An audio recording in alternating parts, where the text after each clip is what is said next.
அன்பு பெரியோர்களே, அருமையான சகோதர சகோதரிகளே, எனது அன்பான மாணவ செல்வங்களே, வணக்கம்.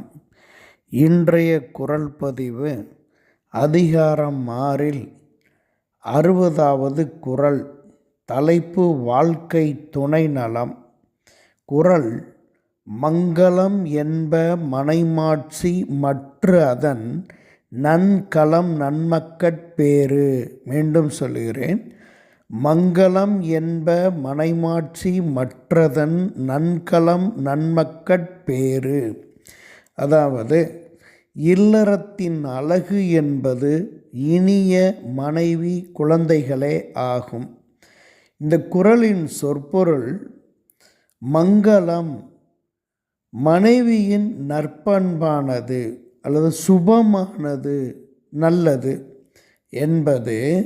மனைமாட்சி இல்லறத்தின் மேன்மை சிறப்பு, மனைவியின் மாண்பு நல்லொழுக்கம்.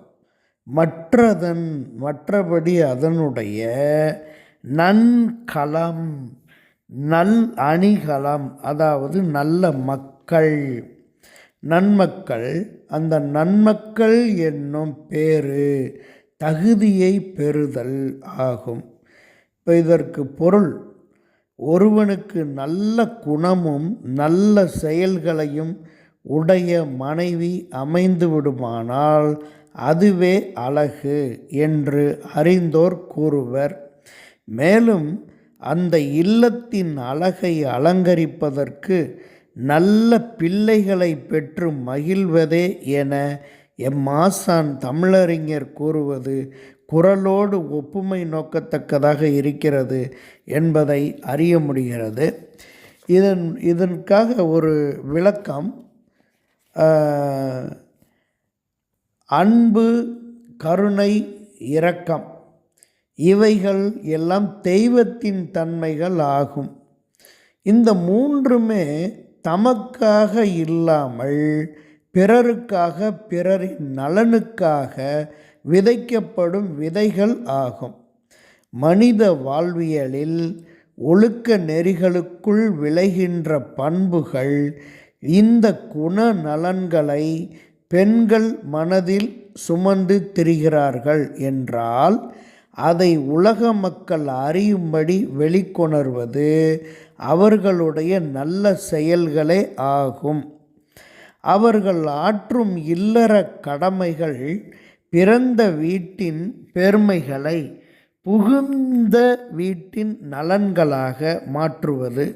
அப்போது நற்குணங்களாலும் நல்ல செயல்களாலும் இப்பெண் வெளிப்படுகிறாள் என்றால், தாயைப் போல பிள்ளை, நூலைப் போல சேலை என்னும் பழமொழிக்கு ஏற்றவாறு இவளை பெற்ற தாய்க்கு பெருமையை சேர்க்கிறாள் என்பது உலக வழக்கு.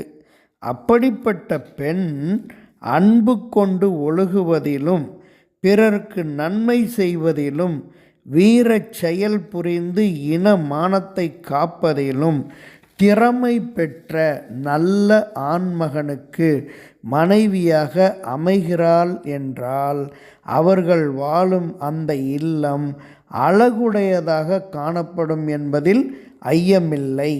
மேலும் அந்த இல்லத்தை அழகு மிளிரச் செய்ய வேண்டும் என்பது பெண்கள் தங்கள் அழகை மெருகூட்ட அணிகலன்களை அணிந்து அழகை ஏற்படுத்தி கொள்வது போல நல்ல பிள்ளைகளை பெற்று மகிழ்வதே ஆகும். அந்த பிள்ளைகள் தாய் தந்தையை முன் உதாரணப்படுத்தி சிறப்பு பெற்று வாழ்வது ஆகும். இல்லறத்தின் சிறப்புகளாக வள்ளுவனின் குறள் வெளிப்பாடுகளை தருகிறது என்பதே பொருள் என வாழ்வோம். நன்றி. மு. சமுத்திரம், ஆசிரியர்.